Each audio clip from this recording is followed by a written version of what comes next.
welcome to another video of Little Springroll channel. And this video will actually be the first episode of my calendar series. It's a small project that I have this year. I want to make my own desk calendar. So in this video, we'll be painting for the month of January. Let's get right into it. Okay, so I don't know about where you live, but January and where I live is freezing. The average temperature in January is -5 to -15 Celsius, but it can drop to -30. So this painting of January, I want to make it to have a lot of snow in it. So you see me use two custom brushes for the tree, but 90% of this painting is done by pencil brush and basic brush, which are two free G4 brushes that come with the program. So first we make the background with a mix of blue colors, and for the ground it is going to be pink. For the background trees, I use this custom brush from Frankentoon brush pack. I think you can find some similar to this on brusheasy.com for free. When using a stamp brush like this one, remember to constantly change the size of the brush, make it bigger, make it smaller, so that we have a variation, make it look more natural. Then I'm gonna go in with some airbrush and add a little foggy look for the background.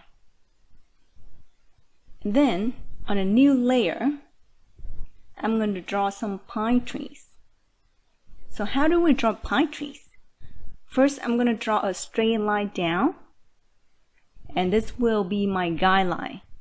This guideline will help our tree look straight and not crooked or tilted to one side.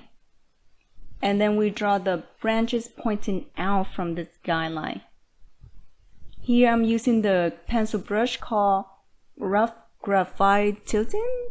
I use the same brush for all the trees, snow on the tree, and all the shadows.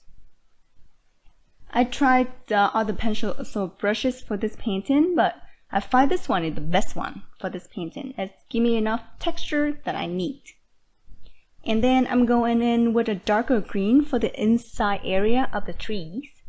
Give them a little more depth, otherwise I think they look a little flat just with one color. Next, I'm going to create a new layer where I paint my foreground tree, and because they are in the foreground, closer to the eyes, so I choose a darker and more saturated green for these trees. And just repeat the same format, laying down the guideline, then draw branches from there. And I will have one big tree in the front and two smaller side trees to the right. I think that's the right amount, because this painting I don't want to be crowded with a bunch of trees. So the same thing, I'm just gonna go with the darker green for the inside of the trees.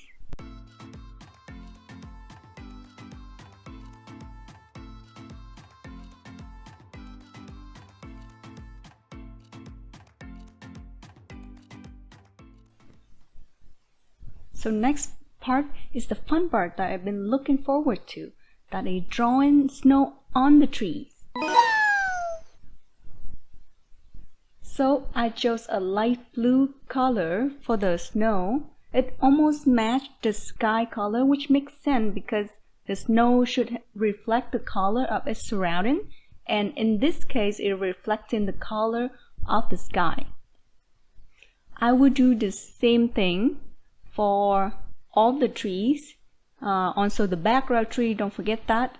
And also remember to have the snow on top of the branches and not underneath.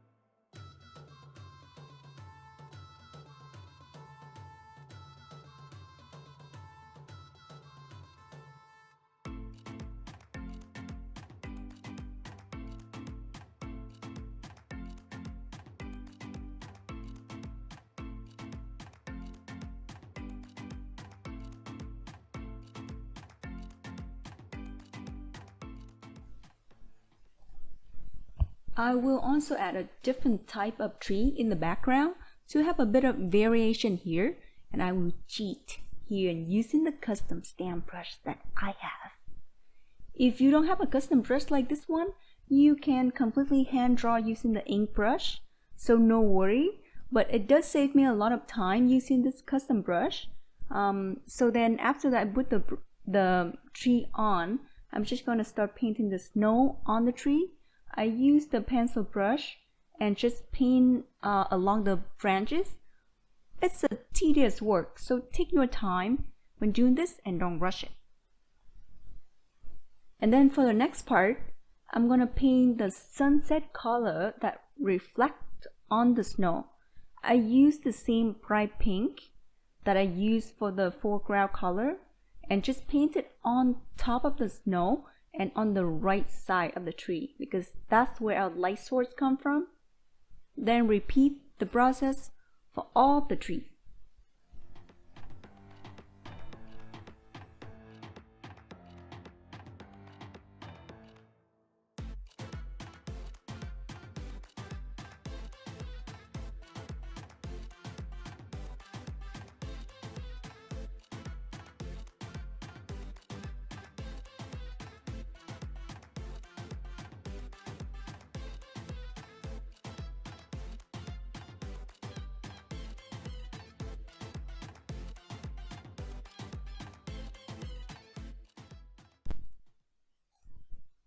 And next, we have another fun but also important part. And this is painting shadow. I think it's such an important part because it can make or break your painting. It really makes anything you draw pop out. Without the shadow, oh no, your landscape painting will be very flat. So what I do is using a dark blue color to paint on the ground. Remember the light source is on the right side of the painting, so the shadow will be on the opposite way of the light source. I will also use the same dark blue to paint the footstep on the snow. I think it's cute and add a little mysterious feel to the painting. And then last but not least, I add another layer on top and set it to overlay. Then choose a bright orange tone, then paint it on the right side of all the trees. That's how I add a warmer and brighter tone to my painting, and it's also more catchy to the eyes. Then the final step is just add my calendar template on it, and we are finished.